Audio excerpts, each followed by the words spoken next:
ਐ ਨਾ ਜੀ ਅੱਜ ਮੈਂ ਜੋਦਰਾ ਵਢਾਇਆ ਤੇ ਕੋਈ ਦੂਜਾ ਤੇ ਵੇਚ ਛੜਿਆ ਤੇ ਕੋਈ ਥੋੜਾ ਜਿਹਾ ਨਾ ਮੈਂ ਕਿਹਾ ਕੋਈ 20-22 ਬੋਰੀਆਂ ਨਾ ਘਰ ਲੈ ਚਲੀਏ ਘੋੜੀ ਛੋੜੀ ਨੂੰ ਪਾ ਲਾਂਦੇ ਤੇ ਨਾਲੇ ਕੋਈ 20 ਬਾਲਚ ਜੇ ਦਾ। ਐ ਨਾ ਦੋ ਬੱਚੇ ਨੇ ਆਪਣੇ ਸ਼ਮਰੇਜ਼ ਤੇ ਕਮਰ, ਦੋਵੇਂ ਭਾਈ ਨੇ ਮੇਰੇ ਭਤੀਜੇ ਨੇ, ਬੜੇ ਪਿਆਰੇ ਬੱਚੇ ਨੇ, ਬੜੇ ਮਿਹਨਤੀ। ਇਹ ਨਾ ਇੱਕ ਬੜਾ ਗੀਲਾ ਕਰ ਰਹੇ ਇਹ ਉਹ ਕਹਿੰਦੇ ਨੇ ਬਾ ਅੱਗੇ ਨਾ ਜ਼ਿਮੀਂਦਾਰਾਂ ਦਾ ਜਿਸ ਵੇ ਬੋਲ ਭਰੀ ਦਾ ਨਾ ਇਹ ਬੋਰੀ ਬੋਰੀ ਤਰੋੜਾ ਉਂਝ ਦੇ ਛੱਡਦੀ ਹੈ।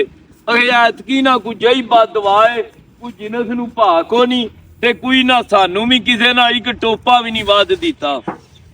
ਜ਼ਿਮੀਂਦਾਰ ਭਰਾਵੋ ਐਂ ਥੋੜ ਨਹੀਂ ਨਿਕਲਦੀ, ਥੋੜ ਅੱਲਾ ਪਾ ਕੇ ਕੱਢੇ ਨਾ ਤੇ ਨਿਕਲਦੀ ਏ।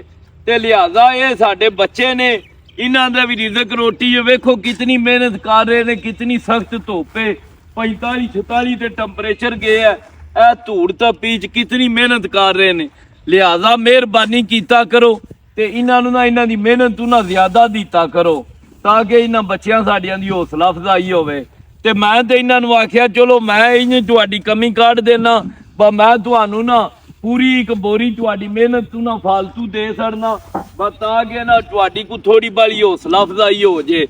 ਇਹ ਸਾਡੇ ਬੱਚੇ ਨੇ, ਸਾਡੇ ਭਰਾ ਨੇ, ਇਹਨਾਂ ਵੀ ਇੱਥੋਂ ਹੀ ਖਾਣਾ ਹੈ ਨਾ। ਤੇ ਰੇਟ ਘੱਟ ਹੋਣੇ ਦਾ ਮਤਲਬ ਇਹ ਨਹੀਂ ਅਸੀਂ ਗਰੀਬਾਂ ਨਾਲ ਨਾ ਜ਼ਿਆਦਤੀ ਸ਼ੁਰੂ ਜ਼ਿਮੀਂਦਾਰ ਦਾ ਜੇ ਦਿਲ ਅੱਲਾਹ ਪਾਕ ਨੇ ਵੱਡਾ ਬਣਾਇਆ ਤੇ ਦਿਲ ਵੱਡਾ ਕਰਕੇ ਨਾ ਇਹਨਾਂ ਨੂੰ ਖੁੱਲੇ ਝਾਕ ਨਾ ਦਾਣਾ ਦੁੱਕਾ ਨਾ ਫਾਲਤੂ ਦਿਆ ਕਰੋ ਤਾਂ ਕਿ ਇਹਨਾਂ ਦੇ ਬੱਚੇ ਹਨ ਨੇ।